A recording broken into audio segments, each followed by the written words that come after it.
Halo guys, aku mau cerita ya tentang Mbak TKW Hongkong. Kenapa Mbak TKW Hongkong ini banyak hutang walaupun gajinya besar. Ya, gajinya itu besar, mendekati angka 10 juta, tapi malah banyak yang tidak punya tabungan, malah banyak yang punya utang. Assalamualaikum warahmatullahi wabarakatuh. Buat teman-teman dimanapun kita berada, semoga sehat selalu ya guys. Ini aku pengen sharing, pengen cerita ya. Sebenarnya kesalahan awal itu ada di pola pikir kita. Pola pikir kita yang keliru, tapi banyak yang tidak menyadarinya.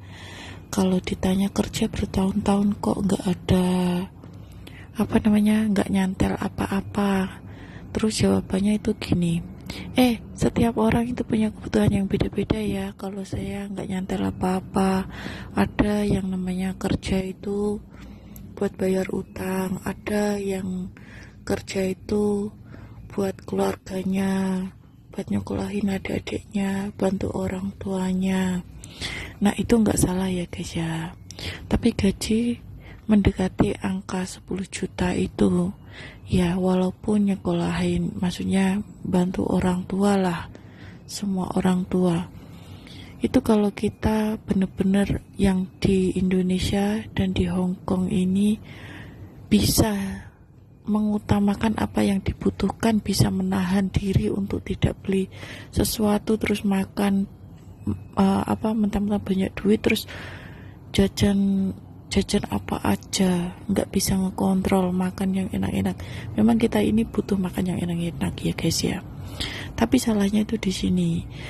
Gaji besar, kebutuhan juga tambah besar, keinginan tambah besar. Boleh keinginan besar tapi disesuaikan gitu loh guys. Utamakan kita ini punya tabungan, dalam arti kalau nggak ada tabungan uang ya ada tabungan apa gitu ya. Kita hanya mengingatkan saja ya, maksudnya saling mengingatkan saya juga.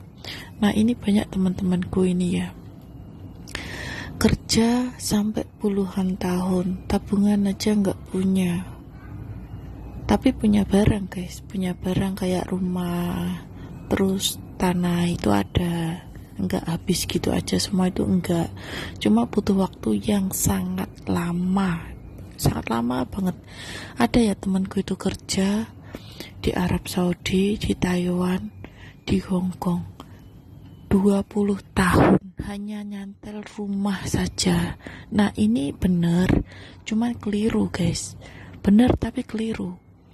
Jadi gini ya sistemnya itu, kenapa mereka itu nggak punya tabungan, terus setiap gajian itu ya hilang-hilang gitu aja.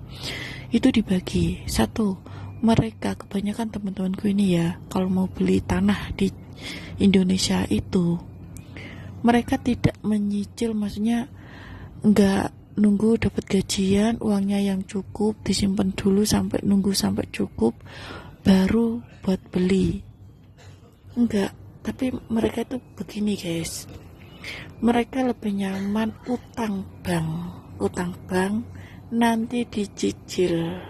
Nah gaji yang 4.000 5.000 itu 5.000 buat bayar bank 2.000 atau 3.000 per bulan, 2.000 lah per bulan, gaji 5.000. Terus buat liburan 1.000, terus buat yang di Indonesia misalnya 1.000 itu kalau ditukar Indonesia bisa jadi 2 juta ya.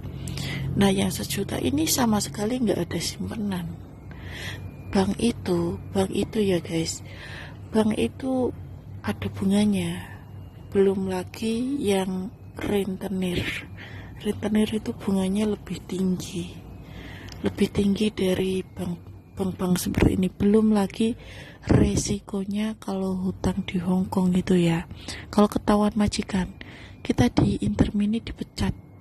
Majikan tuh nggak mau ada pihak bank rentenir mendatangi rumah majikan, menelpon majikan. Di saat majikan itu telat bayar, pihak bank itu pasti telepon majikan, kenapa belum dibayar, seperti itu.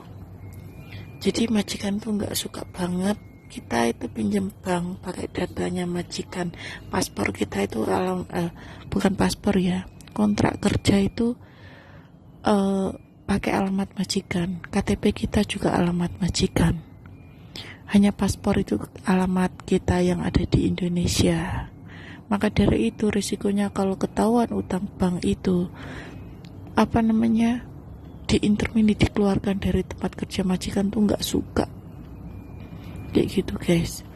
Terus kesalahannya itu tadi, terus bikin rumah sangat besar, ngabisin biaya banyak sampai puluhan juta. Temanku bikin rumah sampai 700 juta, nggak punya tabungan sama sekali. Rumahnya tingkat gede banget. Kalau nggak punya tabungan, di rumah mewah tapi nggak